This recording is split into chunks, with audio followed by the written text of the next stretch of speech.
Good evening, everyone. I want to welcome you to this excellent program we're going to offer to you tonight. My name is Liz Sondhaus. I am the acting president, or the current president, I should say, of Women's Voices Raised for Social Justice. We're very happy. We're going to have a very large group today, so I won't take a lot of time except to let you know that one of the things we do and we're very proud of is bring outstanding education programs to our community, and of course do quite a bit of advocacy around critical social justice issues. So I want to remind you that in case you haven't seen on our website, at the end of this month, on Friday, March 24th, we will have a lunch and learn about the Missouri Clean Slate Initiative. And this is, for those of you who know, to help those people in Missouri who have criminal records for nonviolent offenses, which really dominate their lives. And we need to get a way to get those off their records so they can live a normal life. We have two Women's Voices Raised members who are very active in this effort. So I invite you to check our website to look at our Criminal Justice Reform Committee, and you'd be welcome to join those efforts if you'd like, or just talk with them to get more information. Then our April program, we are very excited to be hosting several women mayors in our communities who will be talking about how gender, race, and politics intersect in our communities. A very important topic and very timely, as I'm sure you all would agree. It will be Thursday, April 14th, 7 p.m. This will be an in-person program, and I want to encourage everyone who can to join us in our in-person meetings. It is very convenient to have Zoom, and you don't have to change out of your sweats or your comfortable clothes if you don't want to, but it is wonderful to get together and see everyone. The last meeting we had almost, I'd say 40 to 45 people in the room, and the chance to network and get to know each other and start plans for the actions we were going to do is invaluable. So I invite you to that at the Clayton Center on April 14th. The only other thing that I always do is to thank our members, without whom we could not do the work we do. We are very grateful for the support they give us. And for any of those who are listening today who aren't members yet, I would welcome you to join our organization. You can get all the information you need on our website. Just click a link, and this will give you the pleasure of knowing you're supporting our work, plus access to everything we offer. So I just want to make sure everyone knows about that opportunity. Without further ado, I'm going to hand this program over to Karen Francis, who is the chair of our advocacy committee. She does a lot of work for our organization, but of course, you know, she does a lot of work for a lot of places. So we are so lucky to have Karen here tonight and on the Women's Voices team. Thank you so much. Well, Liz, thank you. And what a nice introduction, but it really is a privilege to be working with such a phenomenal organization as Women's Voices. And I want to piggyback with what Liz has shared, that if you are not a member, I would really encourage you to join us. And I always do a plug to join the advocacy committee. So you have a lot of opportunities to be informed and be engaged. So tonight's topic, reading, writing, and racism, and how to get to equity education. I'm sure a lot of you are following what's going on in the legislature. I know that will be talked about tonight, but I want to do a big shout out to all 5 of the presenters as we are in Missouri History Month, and all of our presenters are women. And thank you for your leadership and the roles that you play in the community with your organizations. And I just want to start off with a quote that I love. Education is the most powerful weapon which you can use to change the world, by Nelson Mandela. And I think that is very appropriate, but with what we're going to learn tonight. So we have 5 different speakers. They will do a brief overview of what they do, and then I have a few questions that I may ask depending on how the time goes. But if you have any questions, please put your questions in the chat. And our director of programs, Ellen, will be watching the chat, and she will be asking the questions for you. So I am going to start our program off with my friend Joy Wiesmall with We Can.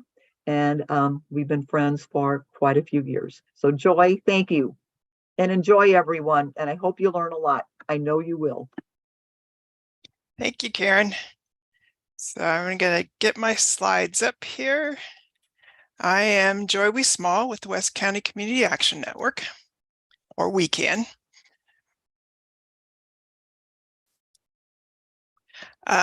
Here's some photos of We Can's longest running and most visible activity.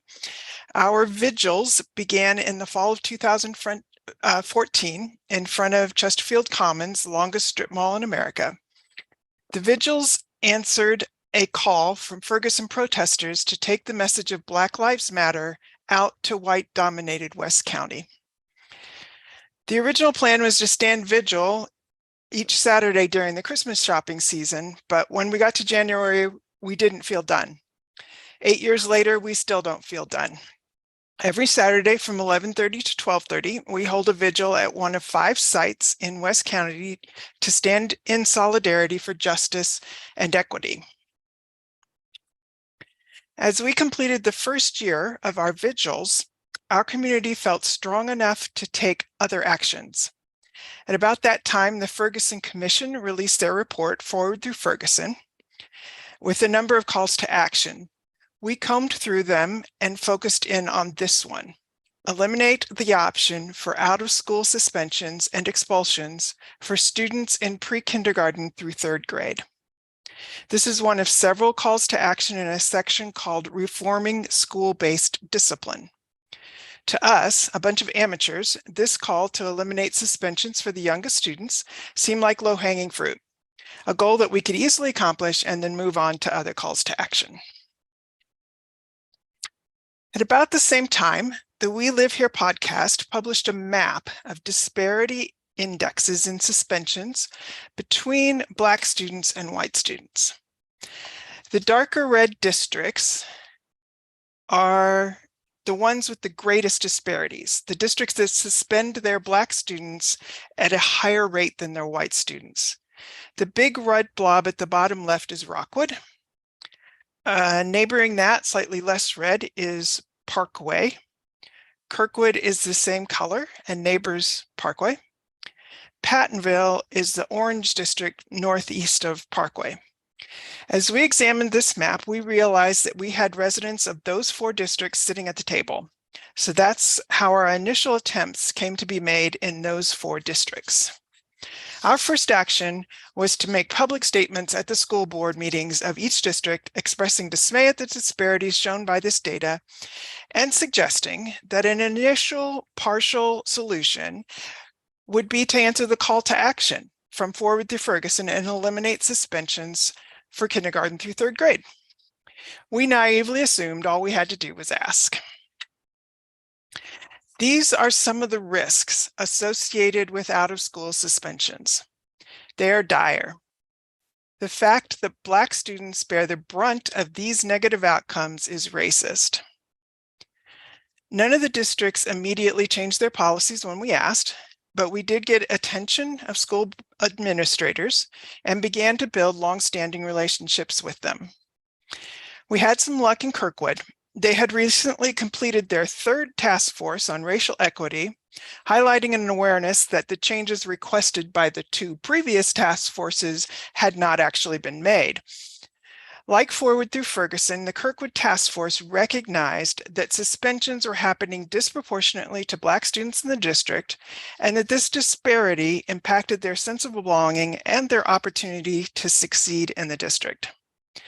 The Kirkwood School District rewrote their discipline policy a year or so later in a way that eliminated the option of suspension for elementary school students kindergarten through 5th grade, except for a couple of infractions required by the Missouri Safe Schools Act. Given that experience, we have changed our ask. We believe all the school districts that we work in, and others as well, could eliminate their suspensions in their elementary schools, kindergarten through 5th grade. Unfortunately, we didn't get much traction at changing policy in the other districts. The Falling Through the Cracks report, published by Forward Through Ferguson, gave us data and impetus to take another stab at this issue. This report did a risk assessment of St. Louis area school districts, comparing subgroups of students to the subgroup that is least likely to be suspended. That's white girls without a disability. The results were alarming. This slide shows the results of the whole region, but data was also reported by district, and some of our districts looked even worse than this. The Falling Through the Cracks report invited us to consider the intersectionality of race and disability. We added the special school district, which provides services to students with disabilities in St. Louis County, to our list of districts where we make public statements to school boards and meet with school administrators.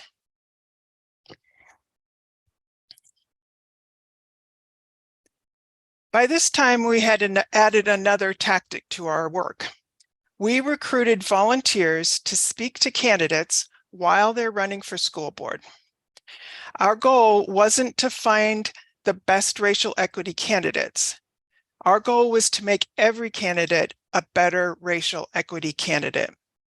That way, the people who are elected are more prepared to understand and respond to equity issues on day one of their service on the school board. This tactic also means that we develop relationships with school board members from the very beginning, which is helpful when new issues arise.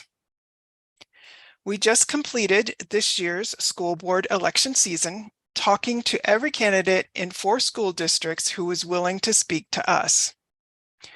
Of course, as we all know, the politics around school boards has changed significantly in the last couple of years. And we started this about 5 or 6 years ago. So we've witnessed a huge transition in how school board elections are being fought these days. So we've been asking ourselves if coaching candidates still works in this environment where the candidates already think they have a position on racial equity before they become a candidate. But this year, like last year, we still found a candidate or two in each district who benefited from the knowledge, data, and background that we were able to share on these issues. We also provided support and encouragements to candidates who are already committed to racial equity. So this is a strategy we plan to continue, while also supporting the work of other organizations who approach school board elections in other ways. So we're clearly just getting at the tip of the iceberg in correcting the racial disparities in education. Although we saw a decrease in suspensions in all of the districts where we work, the racial gap remained. So the suspensions fall, but the gap stays the same. Although we still believe that it's important that public schools have policies and practices in place to stop the suspensions of our youngest children. We're aware, however, that race-neutral policy by itself isn't going to provide justice and equality in the 4 districts where we worked, much less in our wider community. There's a lot of work to do and lots of ways to do it. WeCan's hyper-local approach is one layer that supports and is supported by the ways that the other organizations represented on this panel do their work. So I am excited that the speaker following me is Heather Fleming with Missouri Equity Education. And because they do work with the school board elections, that is different from how we do it.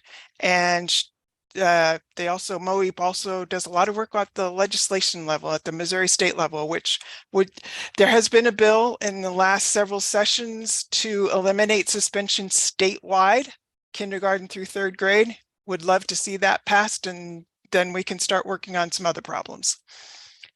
So thank you, and I will stop there. Well, Joy, thank you. And it just shows the importance of people acting together as a community. So, Joy, like I shared at the very beginning, until I met you, I had no idea about the disparity.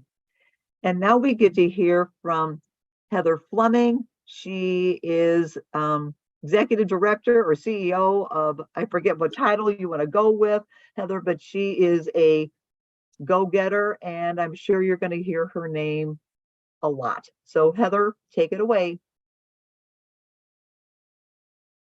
Okay, the first thing that I want to say is that, of course, I ordered Instacart. It was supposed to be here by 7, and then he told me it was going to be 7:12, and it's still not here. And so if you hear a knock on the door, there it is.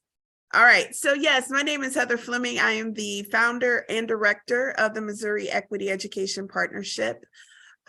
We are a grassroots organization founded in 2021 that promotes equity by supporting anti-bias and anti-racist approaches to education and community. And we're on a mission to create equitable learning opportunities and inclusive environments for all. We believe we are all stronger when we let them learn, and that is in every single environment, including our adult spaces. We feel that the role of MOEP that we have 4. One is advocacy, of course, being there to advocate for equity education, to advocate for those causes that support equity education.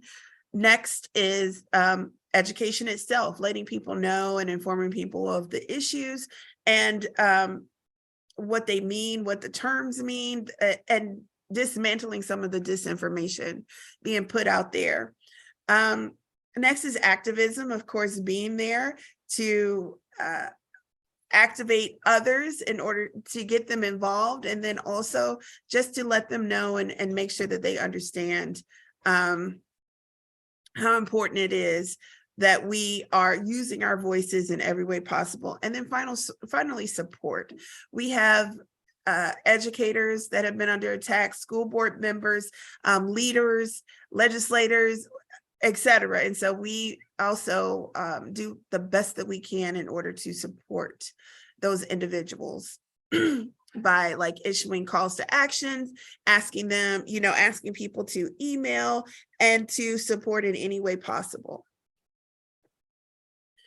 So our effectiveness has come from attacking the root and not just attacking the symptoms. If we chase every single issue that they come up with, next to be offended by, then we're going to constantly be in this cat and mouse game. And so what we are trying to do is to get to a place where we're saying, we need to attack exactly what it is that they're really trying to do, as opposed to all of the ways that they're trying to attack the problem through smaller issues. So we organized in every area where equity was under attack, and you'll see that in a second. We provided specific guidance about actions to take. And so instead of getting people outraged, we gave them a place and actions that they could take in order to push back and to be involved with it. And then we created community so that our work is centered around people. So there are several people on this call that I know as a result of that community, and I love as a result of that community. And that is really, really important to me, to be able to say, you know what, we're not just, a group of these random people trying to all step up and lead or whatever it may be, but we're actually people who support one another, care for one another, and understand one another's struggles and causes. So yes, this is our structure. We have 8 teams: marketing and communications, really important. We have events and fundraising. One of our leaders, Sloan Sheffield, is on the call for that. We have our business council, our interfaith council, where we're trying to bring people together of various faith and belief systems in order to organize around equity. Education and Youth Council, our political action and legal team, any of the legislative updates that you see on our webpage, those are all prepared by a phenomenal woman, David Lee Brush. And then our Wisdom Council, that is for people who are 55 and over to get involved in the ways that they can with this work and to find out information. And I believe that Auntie Linda, who is in charge of that she, and at this point, everyone in Moe calls her Auntie Linda, and I love it. But she's in charge of that, actually was the brainchild of that. And then finally, our special projects team, and those are the people that do things like our equity scorecards and other special projects. So this legislative session, we have, could you hold 1 second?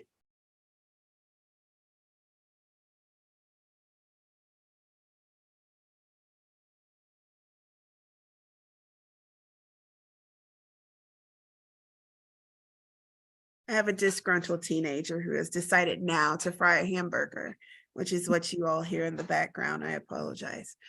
During the 2023 legislative session, we have seen attacks from all different directions. And so trans youth sports bill, where they're basically trying to say, hey, you 5 kids that have applied to play sports as trans athletes in the last 5 years, our top priority is to make sure that you don't. It's ridiculous. They're attacking gender affirming care. They're trying to frame it as, oh, we want to make sure that kids aren't mutilated before the age of 18, but you know, there's truths that we know. Number one, it is a very rare case where someone under 18 years old receives any type of gender affirmation surgery. What they're actually trying to ban, though, is gender affirmation care, which is, you know, beta blockers, counseling, excuse me, and any other care that they would receive. The next is birth certificates, making it more difficult for trans people to change their gender on their birth certificate. Parents' Bill of Rights that protect the rights of basically white Christian conservative parents. Voting rights, they're attacking like our ability to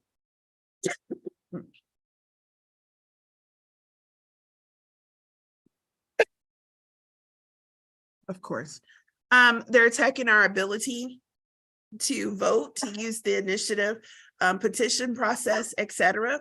Curricular content, our ability to look at various types of curriculum, including like, you know, anything related to diversity, equity, and inclusion, backgrounds of diverse people, etc. And then diversity, equity, and inclusion training, and much more.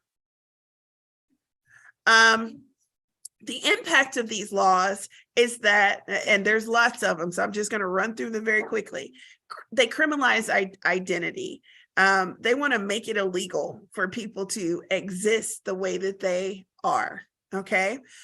They remove the rights of historically excluded students to have an educational environment where they can thrive and academically succeed, particularly those who stand at the intersection of identities and abilities. And so when we think about, if you're a Black child, if you're a Black female child, if you're a Black trans child, if you are a Black trans child with disabilities that need an IEP, yeah, they're going to make sure that they're impacting all of those identities. And in the end, those are the ones that will suffer the most. It disallows historically included students to learn how to be successful in a diverse society. It increases district liability for violence and trauma perpetuated against historically excluded students. it creates failing school districts, which will reduce property values. They're talking about the laws, like the test results now that just came out. Couple of notes about that. Number one, MSIP has changed, and they changed the testing so that it was a little bit more difficult, and it's going to, of course, impact the scores. That's number one. Number two, we just came out of a pandemic that significantly impacted our students and their academic progression. That's number two. Number three, they have done things that intentionally negatively impact our schools, so that it's impossible for schools to succeed. Right now, as a state, we are so low in funding, so low in teacher pay, so low in even median teacher pay, regardless, that yes, all of the things around schools are going to be impacted. And instead of actually solving the problems, utilizing the bills and discussing the bills that would make a positive impact, instead what they're doing is just making sure that trans kids can't play sports. It's going to have a chilling effect on educational autonomy. Okay, there are going to be a lot of people that won't even try to teach from a diverse perspective and an inclusive perspective because of the fact that they're scared of lawsuits. They're scared of the penalties. It increases hostility in communities for and toward historically excluded people. It reduces civil liberties. Like I said, these Parents' Bill of Rights, I ask them every single time I go up to testify, whose rights? Because my child has the right to be represented in curriculum, to read books by and about people that look like her and that have the same experiences as her, and they're trying to ban that. So in their Parents' Bill of Rights, they're actually denying the rights of a lot of different populations. Criminalize normal, inclusive community activities such as drag shows. I've been to a drag show. It's lovely. I love it. Impact the livelihoods for a number of professionals, including drag queens. But then on the opposite end, I'm a DEI specialist, and they're basically saying that I can't do the work that I do on a normal basis. So that's why I had to create this whole organization to say, no, I need to work. And the work I do is good. Reduce the number of businesses, college students, and talented professionals willing to stay and work in our state. Okay. And then finally, deny, hold on, I have a thing. Deny large money-making hosting opportunities to cities. One of the things that Quentin Lucas brought up as mayor of Kansas City is that he had to agree to have specific inclusive policies in order for him to get, I don't know the sports balls, but I think it was soccer something, I don't know. But in order for him to get that, to come to, that big franchise to come to his city and host their championships, whatever they may be, he had to actually make sure that there were those inclusive policies. And if he's told that by law that he can't do that, then we're going to be denying possibilities. And then I'm going to wrap up. Here's some of the activities that we do right now. If you all want to look at, as far as school districts are concerned, who you should be voting for, I don't want to say who should be voting for, who are the pro-equity candidates and who we've endorsed, then you can go to this link, www.missouriequity.com, SBE as in school board elections 23. We do school board candidate training. So we'll be doing that every year in order to make sure that people know what they're getting into and how to get into it. We have district captain meetings. We're trying to get a chapter in every single district in Missouri. We only have about 500 to go. So if anyone wants to volunteer, please let us know. We do have a Slack channel for those who really want to jump into the work. We have a lot of different resources. The biggest message, you can organize too. So contact me to find out. Here's districts where we currently have chapters. So we're doing well. Give us money. That's the last thing. And then here's our social medias. So I tried to make it brief because I could talk about this all night long.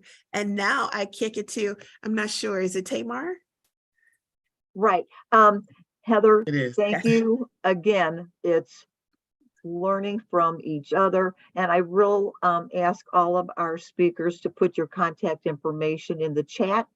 And I also just put a little note out to all of you that if you have a question, please put that in the chat. So now we get to hear from Tamar Brown, who is the education coordinator for a phenomenal organization, a Red Circle. Thank you, Karen, and thank you everyone for being on the call. I love hearing everyone speak, especially Heather. She made me feel a lot more relaxed and gave me some things to write down. I have the pleasure of working with Joy and the other two speakers in our coalition, so I'm grateful to be here today. I am battling a sinus infection, so if I'm clearing my throat or coughing, please forgive me in advance. I've been trying to get well for like 2 months, so bear with me, please. So Red Circle was founded in 2017 by our beautiful leader, Erica Williams. And her biggest thing was she wanted to see North County change. She saw it declining as she grew up in this space, was educated in the space, and her children were educated in the space, but she wanted to see something more happen in North County and use it as a model for other struggling areas to be more productive. So move my little things here around. So our mission is to promote community betterment in North County through a racial equity lens, because all blood is red. And we do specify are specific to North County, and we work for and with Brown and Black students in this space. These are our boundaries that we serve. As I looked at Joy's map, I try to identify where our boundaries were on that map and see what we are doing, what our spaces are doing and what our school districts are doing. So even though I noticed there wasn't as many suspensions, those suspensions, the few that are there, they matter in the comparative sense. Our students outside of school is never a good thing because they're not learning and they're in spaces where sometimes they're home by themselves. So we want our kids to stay in school also. So looking at racial equity is a humanity issue. It's plain and simple.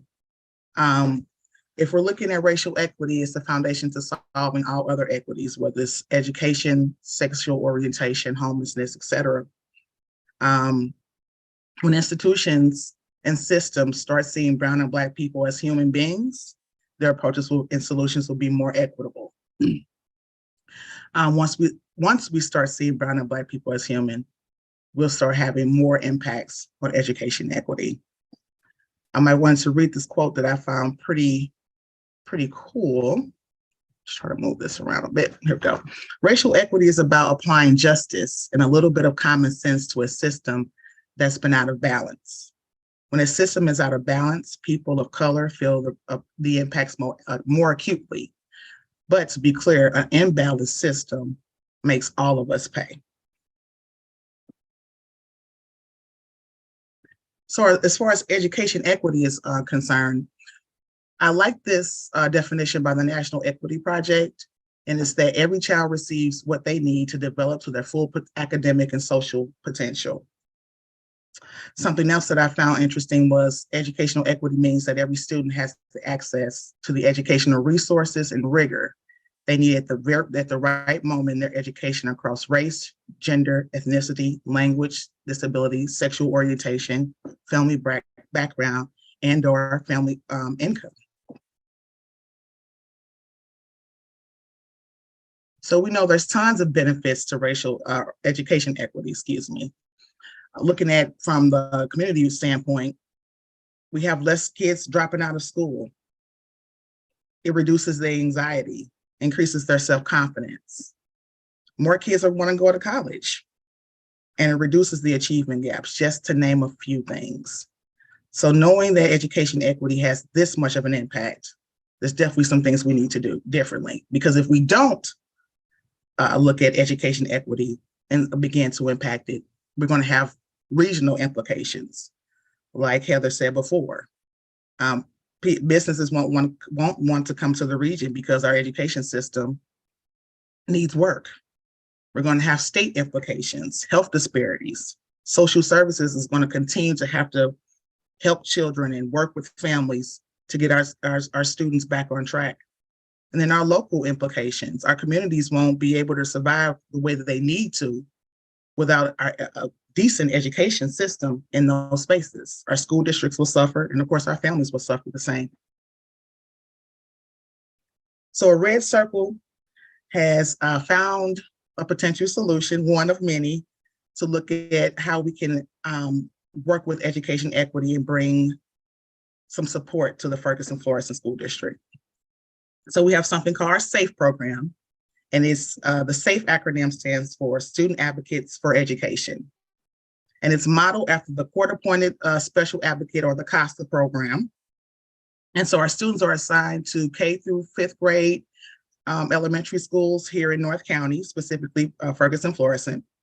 And they provide advocacy and support either one-on-one for behavior or in small groups, emotional and educational support for students at risk for suspension.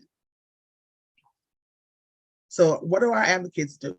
First, the first part of their job would be for them to observe. So they can't help kids unless they really understand what they're going through and get to know the child. So if these are counseling students, which we hire counseling and education students, the counseling students will observe for a whole semester, and they'll learn more from the counselor, the school counselor, on how to impact and support students that have some behavior issues.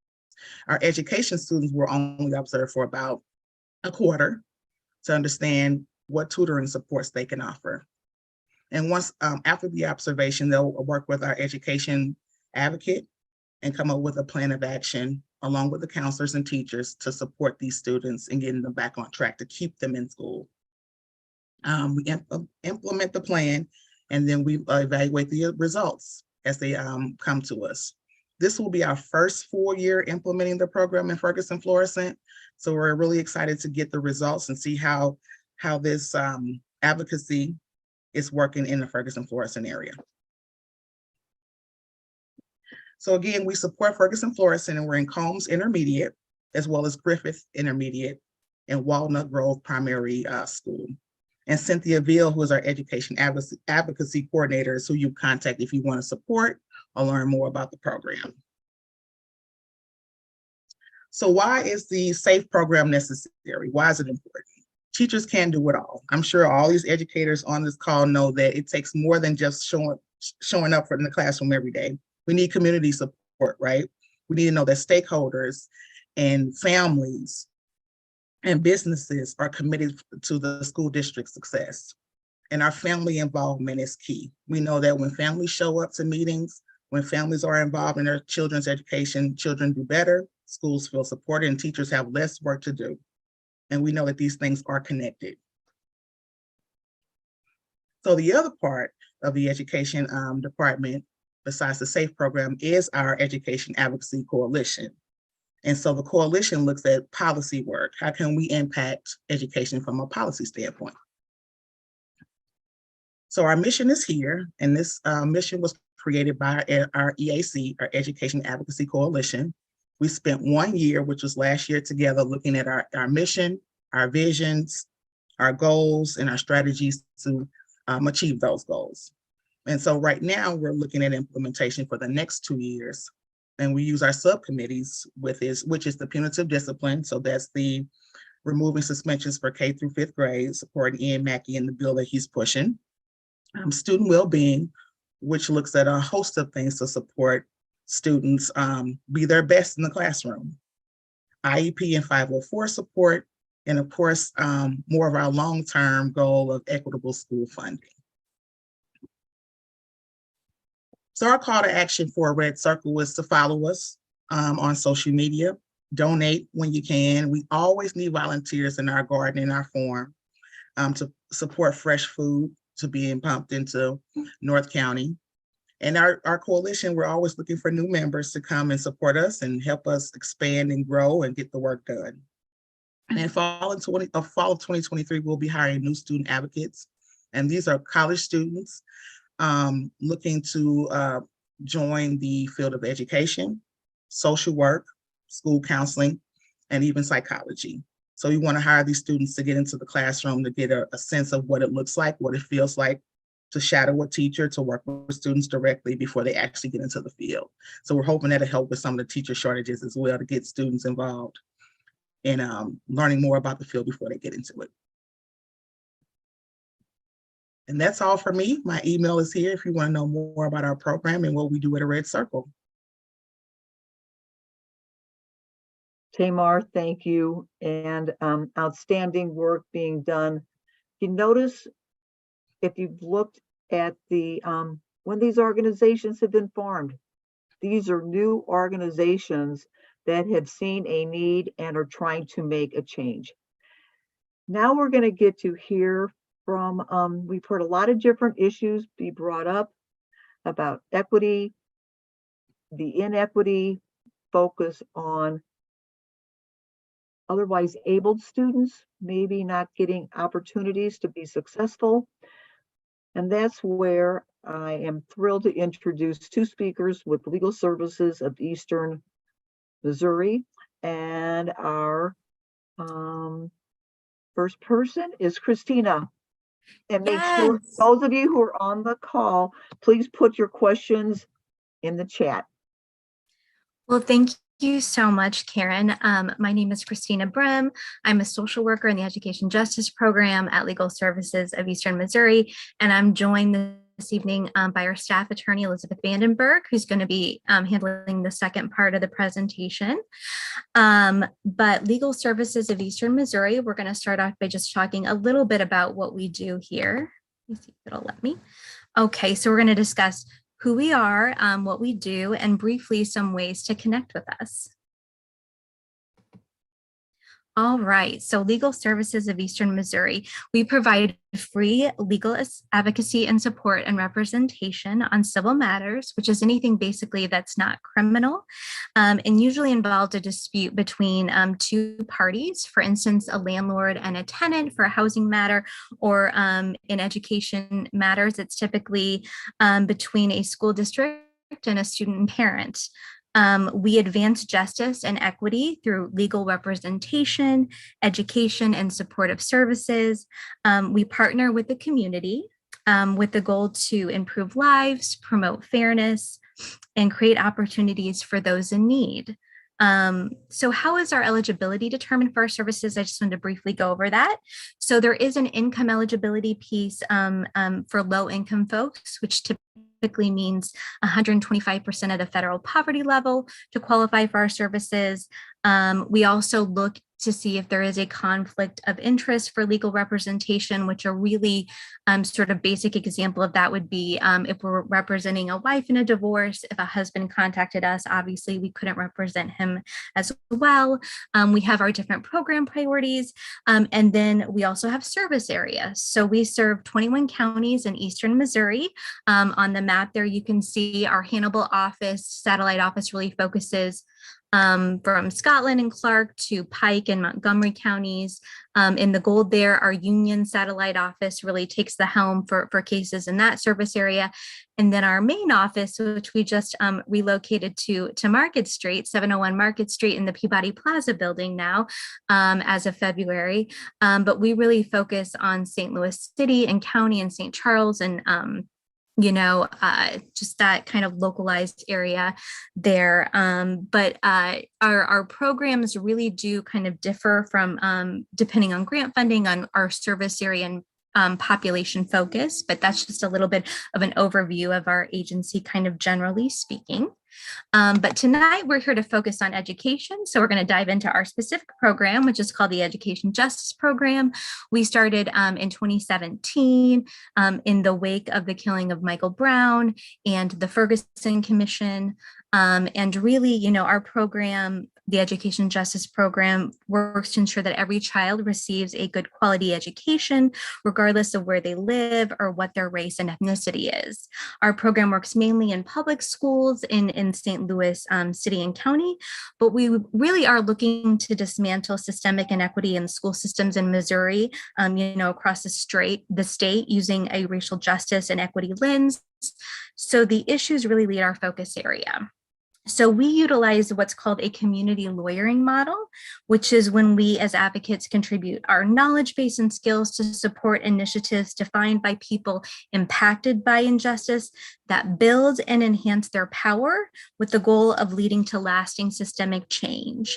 So we really do try to, partner with community. We never want to weirdly insert ourselves. We really just want to build leadership in the community and kind of humbly bring our technical expertise to the table and support community-led initiatives and solutions. So that's kind of how we approach our work. And then some of the ways we do that is by individual legal advocacy. So we do take on individual legal cases.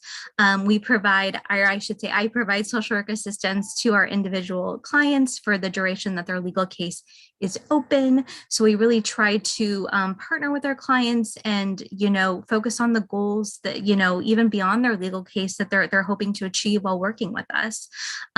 Impact litigation, which is really looking at systemic issues and really trying to change education fundamentally, at the foundation level. And I'm going to talk a little bit about an example of that a little later on.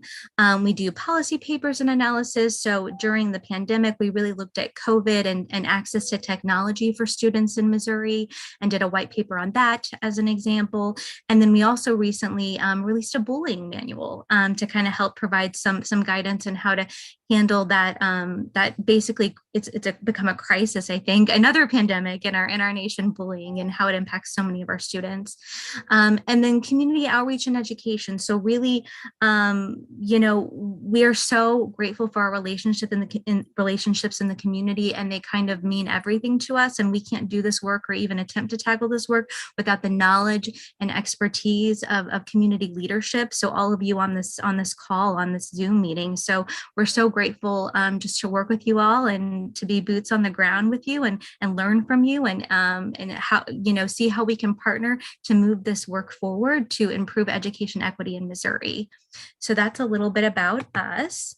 So some of our strategies, how we're doing that, we do door-to-door virtual canvassing. During COVID, it's been an interesting time where we've had to kind of think outside the box with outreach, but really tried to do some listening sessions virtually and things like that, and partnering with community groups to do like town halls, like we did recently with the Red Circle, media advocacy. So really just trying to spread the word about the student experience locally. Recently, the St. Louis Post-Dispatch did an article, on Ferg Floor School District and just some of the punitive discipline measures and exclusionary discipline measures that have been going on there that we've been working on. Know Your Rights presentations, which we're always happy to do, just kind of generally knowing your education rights. Some of the areas that we tend to focus on are areas around students' access to IEP, access to enrollments for students experiencing homelessness. And again, school to prison pipeline and exclusionary discipline and practices are some of the areas we're always happy to talk about and do Know Your Rights presentations. So just keeping that in mind. Small listening sessions, attending meetings like this. And then, just really thinking outside the box, like just let us know when and where, and, someone from my team will try to be there. We really just want to hear from the community, be a trusted voice, that the community knows that if they call, we'll be there, that we are on their side, and that we really do want to systemically change education in Missouri to improve equity, which is what this conversation is about this evening, So let us know. We're always, happy to meet folks anywhere, just to kind of further understand the issues that folks are concerned about and how we can plug in to support efforts to improve education for students. So that's a little bit about how we kind of approach this work. So as I mentioned a little bit, some of the issues that we're working on that we also do Know Your Rights presentations on is anything around school discipline, anything around exclusionary discipline practices where students are, getting suspended without due process, long-term suspensions, expulsions, anything like that. The use of school resource officers is something we're also looking at closely and always tracking. And again, how that how that kind of lends itself to that school to prison pipeline kind of, mindset for students, and leads to kind of some of the statistics Joy talked about earlier this evening in the presentation, and we can. We also focus on, advocating for right to alternative education. So if a student is long-term suspended, that they're, a long-term suspension can be 180 days. That's a school year. So that they're not losing time, that they're not losing progress that puts them in a detrimental situation where they're just trying to keep up with their peers, and that, if we're talking, up to third grade, you're reading, you're learning to read, and then after third grade, you're reading to learn. So those are precious, precious years. And so we want to make sure that, of course, any young students, that we also would take the position that that suspensions for students that are, like Ian Mackey's bill, that is a concern. Studies show that that it's detrimental to students, and the effects are ongoing forever, in terms of the impact on their education.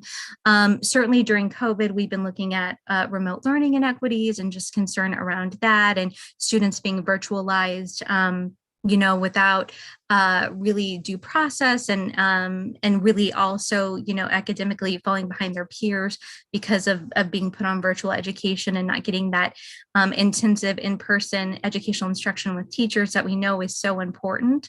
And then protecting the rights of students experiencing homelessness. So there's a really robust federal legislation called McKinney-Vento that really protects the rights of students that are in a transitional, living situation, or unhoused and are doubled up, and making sure that during that period of time that there's no interruption in their educational stability. And so that's something my team and I are very focused on, and actually did do impact litigation around with Riverview Gardens in the state of Missouri that led to a settlement agreement called a consent decree with a 3-year monitoring period. So it's something that we're still very closely looking at and wanting to make sure that all barriers are removed for students experiencing homelessness, and that educational stability and equal access that their peers are getting, that they're still able to continue on with school during transitions in housing. So that's just a little bit about us. And now I know Elizabeth's going to kind of take the helm and talk more about some of the legal issues we're concerned about right now on the education front. Thanks, Christina. Yeah, as Christina said, we are really concerned about the school to prison pipeline. I think right now in school discipline, we're seeing increases in the use of expulsions and suspensions, and disproportionate use of discipline for Black students and Black students with disabilities. The use of virtual education, as Christina mentioned, as a disciplinary measure, often informally and without process, in lieu of in-person instruction. Lack of what's called manifestation determinations, which determine after a change of placement if a student with a disability, if the behavior was a manifestation of their disability. And we're always concerned about and interested in the provision of quality alternative education. That, of course, keeping children in school is a huge focus of ours. But if they are removed, we're certainly focused on whether they're being provided with high quality in-person alternative education options, and not just that virtual education, right?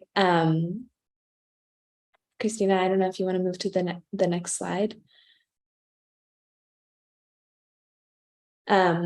So, historically, some more of that impact litigation has involved the right to an alternative education, and we've continued with that advocacy and advocating with DESE to release guidance on the right to an alternative education.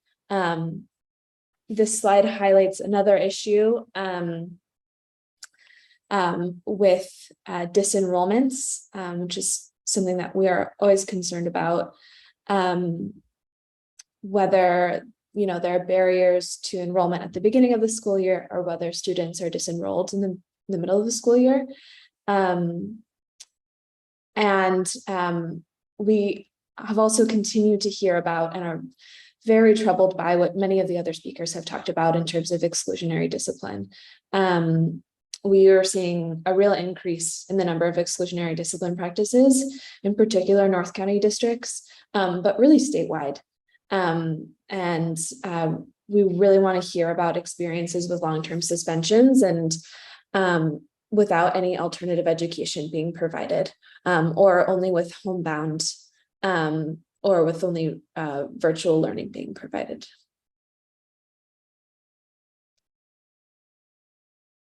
And then this is just a slide, and I'll go ahead and drop this in the chat too. But this is just some information on ways to connect. We're an impact unit, so we can't take on every case that comes our way, but we, especially because we take on that community lawyering model that Christina talked about at the beginning, we are incredibly interested in hearing people's stories, so that impact advocacy and systemic work can really be guided by what's happening on the ground. And our tip line is right there, but we also have an email, ejp@lsem.org. And then, of course, Legal Services has 2 general intake numbers as well, that will reach both EJP and all of our many units. And there's a link to the EdRights app that I'll also drop, which is an app that can be accessed through your internet browser, but also can be downloaded as an app that sort of walks you through some school discipline, know your rights information. And then there's some more of our contact information right there. Yes, and as our final call to action, I really do just want to drive home what Elizabeth said about how troubled we are about the increasing number of exclusionary discipline practices. And what we mean by that is virtualization, having kiddos do multiple short-term suspensions, a long-term suspension, or expulsion on the table, which expulsion in Missouri, if you're expelled from one school, it is so hard to be enrolled in another school and accepted in another school. So it is harder than other states, comparably. So it's a really big issue, and we're seeing a lot of it. And so we really want to hear about experiences. So if you know of any parents or students that are dealing with that, we want them to know they don't have to deal with that alone. There are solutions, and we're here to listen and to bring about that change if we can, to address it, because we are deeply concerned by the trends we're seeing right now with this. So yeah, any questions? Wow. I can't thank all of our presenters enough for the information that you have shared, but the passion that I hear coming from each one of you about really wanting to make a change and addressing the issues that are facing our family, but the impact it has on our community. So what can we as individuals do to help your organization? Where can we volunteer? What can we do? Because Women's Voices, we want to have our voices heard and change happen. So what can we do to help your organization? And then also, those of you who are on the call, please put your questions in the chat. Now I'm ready to hear from the experts.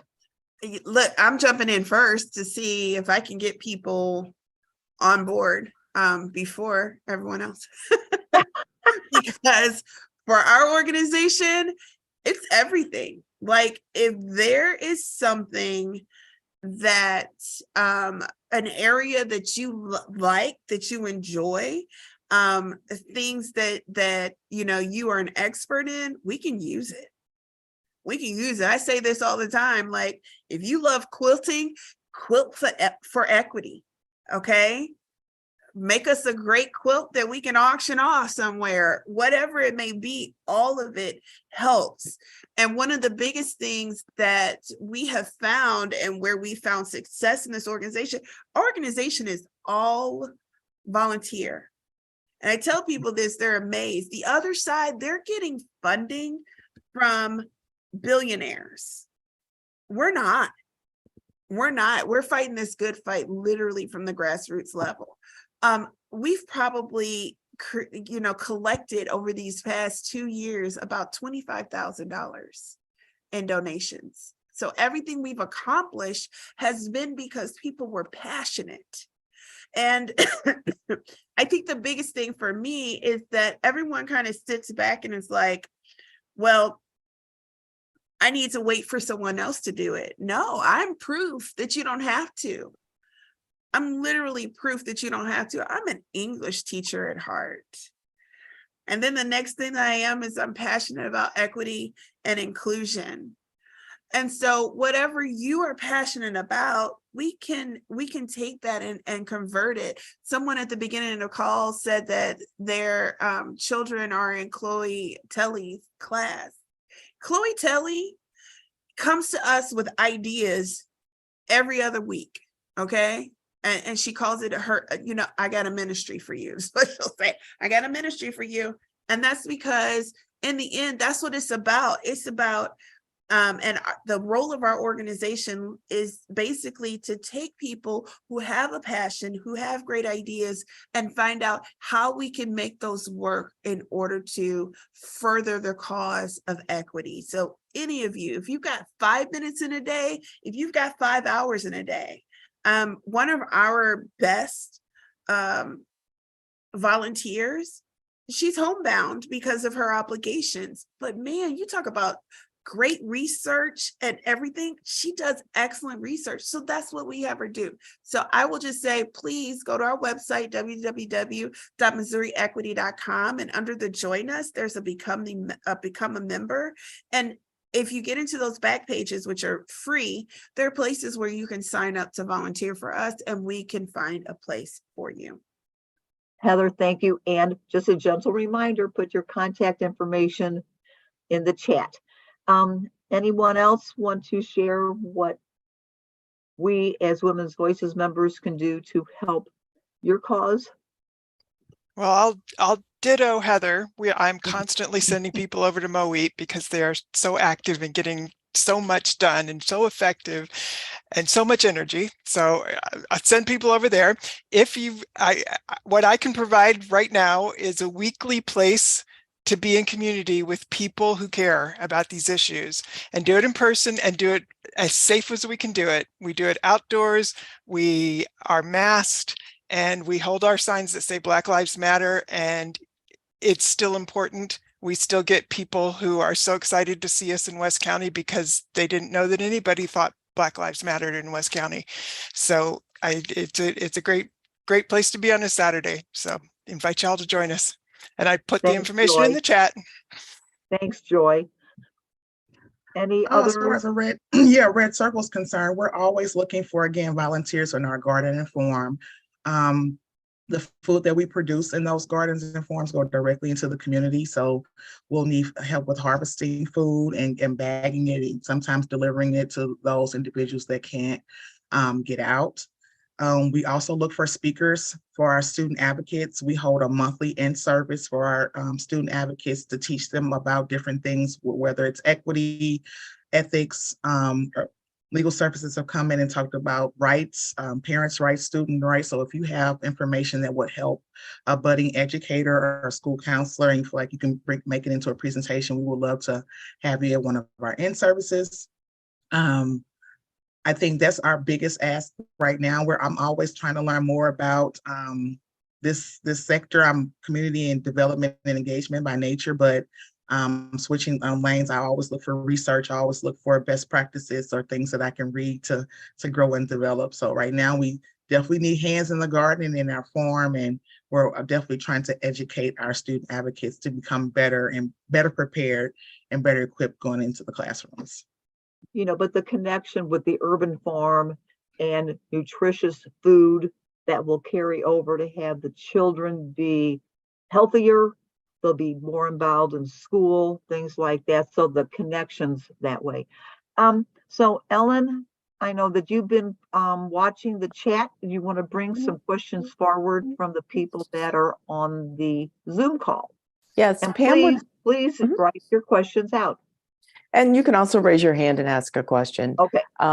Pam would like to ask Heather, do you believe that the state of Missouri wanted to privatize the public schools where parents can select our charter schools? Or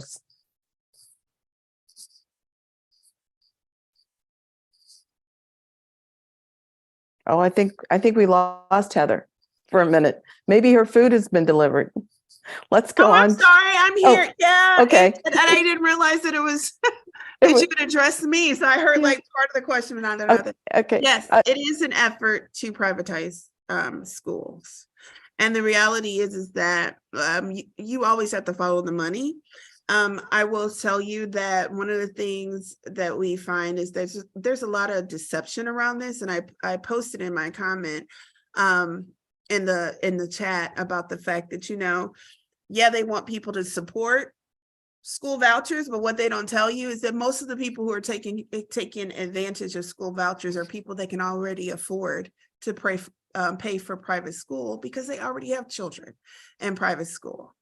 And so it's not when they say that it's going to create this, caste system, it really is, because that money has still been taken out of public school funding, but it's been taken out in order to give it to people who, again, were already paying for private school. That's number one. But then number two, our rural communities don't have access to school choice. And so, they have no charter schools because charter schools are only approved in St. Louis and Kansas City, and then very few private schools. And so, yes, this is an effort. And that's what we have to look at when we look at some of the school board candidates that are anti-equity, et cetera. A lot of them are supporting school choice because in the end, there's money in that and there's private money. And if we privatize our public schools, it's the intentional implementation of disadvantage of class politics of a lot of different issues all at once. Thank you. Liz would like to ask Heather or Tamar, how do you think the current teacher shortage is having an impact on education equity efforts?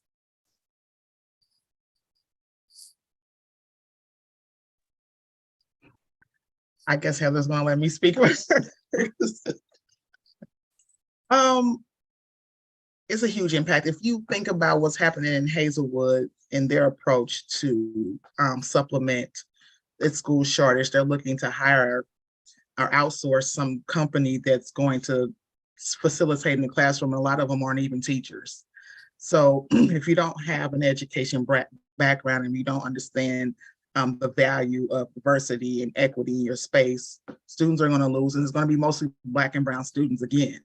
They're going to have to deal with these systems and these programs that don't meet their needs, that don't give them the attention that they need and the support that they need, and they're going to get just pushed around and passed through, and they won't be prepared for graduation or life after graduation. So on the school shortage, it's going to have a huge impact on the brown and Black community.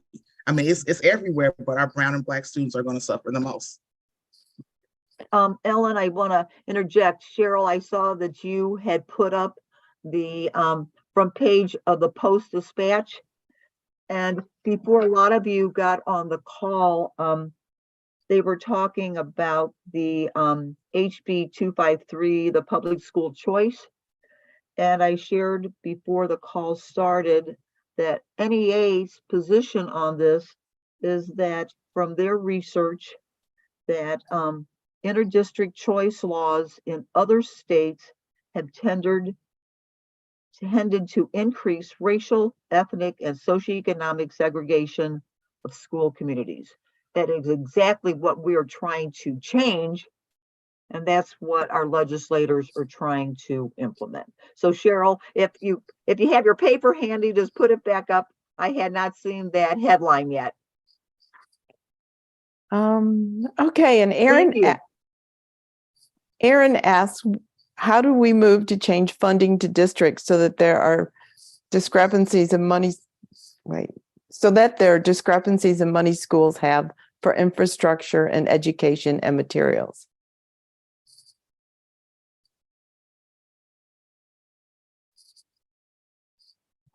I don't think there's a easy answer for that because the way the funding system works, if we start moving some money around, some people are going to get really upset. So listening to this conversation helped me think about ways to approach this in a more roundabout way. This just in my opinion, start looking at salaries for teachers, looking at some other things so we can just start chipping away at this block. Because the way the boundaries are set up, those underserved schools will continue to lose. If you look at how Ferguson is funded versus how Ladue is funded, like $5,000–6,000 difference. Mhm. And that's just the way the funding system is set up. So if we don't combat that, if we don't challenge that, and that's something that we are trying to do in our subcommittee, start building more momentum around that conversation, because there was momentum there for a moment when Forward Through Ferguson released that report. So we're trying to gain more momentum and have more conversations and have alignment with individuals around changing this funding structure. We had conversations with teachers from rural Missouri, like a teacher from rural Missouri to ask questions and listen to how funding and how schools have changed. So we're trying to make some connectivity with rural and North County and West County and all the spaces, but just looking at this funding structure has got to change because it's going to affect us all. It's not going to stay within boundaries. It's not going to stay comfortably in Wildwood or Ladue or Kirkwood. It's going to hit us all. And I just want to add to that and say what Tamar is too nice to say. And honestly, that hopefully y'all like me enough and think I'm wonderful enough that you'll accept this with the love that it said. It's going to take white liberals being willing to share the resources. There are a lot of people out there that are like, yes, I'm all for improving inner city schools or improving Black schools. But when it comes time for them to say, and I'm willing to share the resources that I have in my school district, they vote against that. They're not quite willing to say, and I'm willing to take the loss in order to do that. And so that's the other thing that we need. We need people in Ladue and Parkway and Rockwood and Clayton and Webster Groves, et cetera, advocating for true equity and funding so that Riverview Gardens, et cetera, can benefit from that. And the way that I really want you all to think about it is like this: a rising tide lifts all boats, okay? And for too long, we've thought from a perspective of, someone said it the other day, me the people, instead of we the people. And the result of that is where we are now. We have a whole movement. We have a whole party that is dedicated to me, the people. Like, here are the things that we want done because we've got to take care of me instead of take care of all of us. And so that is going to be another key part of it. Which one of you are willing to say, I will sacrifice in order to make sure that everyone can benefit? Very well said, Heather. Erin Well, has do a you see Mary's hand up? Erin has a question. What constitutes a disability? I want to have a better understanding of how this is defined. And then we'll go to Mary.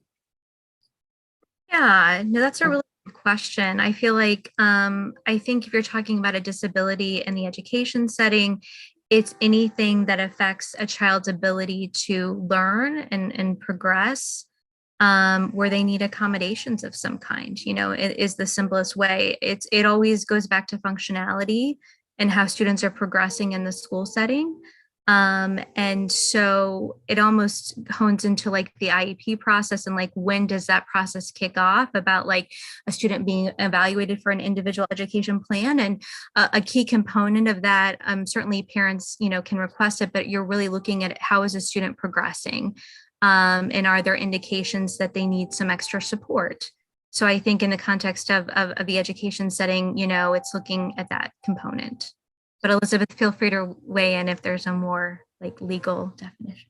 I think that was great. I just want to add that, and maybe you already know this. Sorry if I'm explaining something that you're already well aware of, but in the education context, there are a few like major laws that talk about disability, and so when we're talking about disability in the education context, it's often in reference to those laws and how they define disability. And there are like associated lists of, you know, what is a disability, including more umbrella terms like other health impairment that can cover a broad range of things.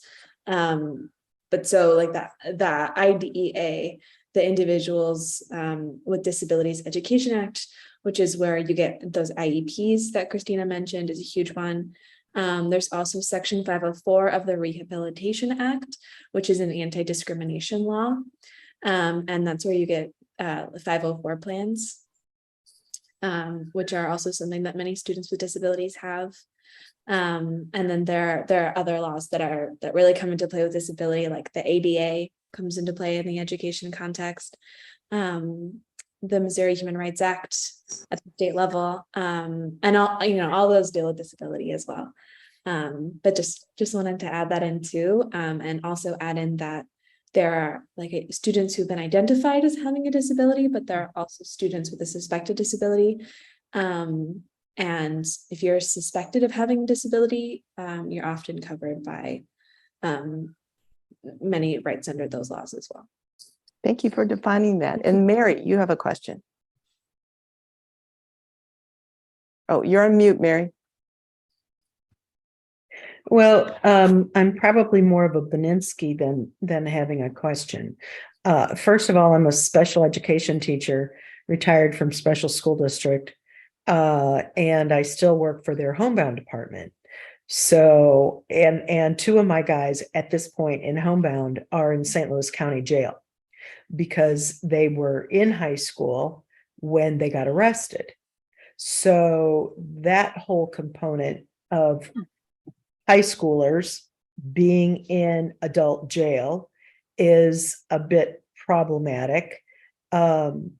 One of the things I'd like to talk to Christina and Elizabeth, one or the other of you, about is that, and I know my one guy is not the only person in the state, but he was in jail prior to COVID. He was in jail during COVID because nothing happened for the majority of, they're called residents, at St. Louis County Jail during COVID. And then, of course, he was still in jail after COVID. During COVID, he received no education at all. I was not allowed to see him, and there were no materials coming his way. The problem with that is that he's only allowed a certain amount of time in homebound, which is 5 hours per week, and he's not going to be able to get his credits at that rate by the end of this year. He's already 21. This is his last stand. So I'm still trying to figure out who I need to talk to get him more eligible hours of homebound. And I can have that conversation with somebody. Mary, why don't you put your contact information in the chat? And Okay. I'm going to say that Elizabeth and/or Christina will contact you. No Yeah. pressure. No pressure. No pressure, no pressure. And as far as funding, I was involved with NEA for a long, long time before I retired. And at least in the state of Missouri, when things, we had done a lot of research, NEA had done a lot of research on, and I might have this term wrong, it's not called equitable funding, it's called, basically what they did is rather than look at the amount of money that's allotted for education in the state of Missouri, they looked at what it actually costs to educate a student, developed that across the state, came up with an average and said, this is what needs to be funded for education in the state of Missouri, period. And it didn't have so much to do with what are we going to do with property taxes, et cetera, but the state needed to acknowledge what it actually cost to educate a student and then figure out how they were going to fund it. Of course, it didn't happen, but that is a different way of looking at funding. That's Mary, all. thank you for your comments. Ellen, are there any other, because I'm That- looking at the time and I know that- we usually end by about 8:30. That's all the questions that I Okay. recall. If I Okay. missed one, please let me know. I think we're good. So using my educator voice, that was the pregnant pause, the 7 seconds that if you give a person to ask a question. I have learned so much tonight from all of you, and I think most of you know that I'm a retired high school principal, and I'm learning all the time. I thank each one of you for your dedication to this issue.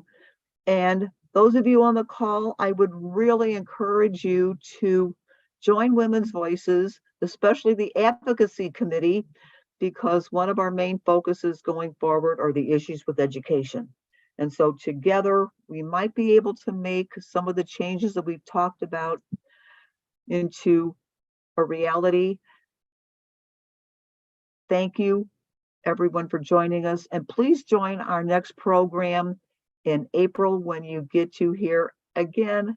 It just happens to be our 3 women who are mayors in St. Louis. And I thank you. Please be safe. But whenever you can be a change agent, no matter how easy, no matter how simple, just taking that step to be part of that change that is so needed. And just one more time, just remember the quote from Nelson Mandela: education is the most powerful weapon which you can use to change the world. And I think every one of us have been empowered tonight to be part of that change. I thank you, and please reach out to me if you have any questions through, I think our website to get to me is advocacy at Women's Voices, but I'm not positive. But you can go out to the website and learn a lot about Women's Voices. And again, I want to thank every one of our presenters. Thank you for accepting the ask. I hope all of you on the call are as excited as I am. And my biggest takeaway, Heather, was the Wisdom Council. What a great phrase, because there are a lot of us who fall into that category of 55 and older. Wisdom Council. Hey, and I know not all of you are 55 or older, but I'll just use my voice. I love the phrase. It's empowering, and let's use our voices to make a change that we want to see happen for our kids, our grandkids, no matter who they are, what they look like. They all deserve equal equity. They really deserve an equity education. So be safe, everyone. Thank you for joining us. I hope you gain some information, you feel empowered, and you have an opportunity of where you think, hey, I might fit to be part of that change. So I thank every one of you. Be safe and have a great evening. And again, thank you to all of our phenomenal speakers, and thanks for the questions, because I learned a lot with the questions also. So thanks, everybody. Be safe, and hopefully we see you in April on our next call in person. Everyone. Thanks to all our great presenters.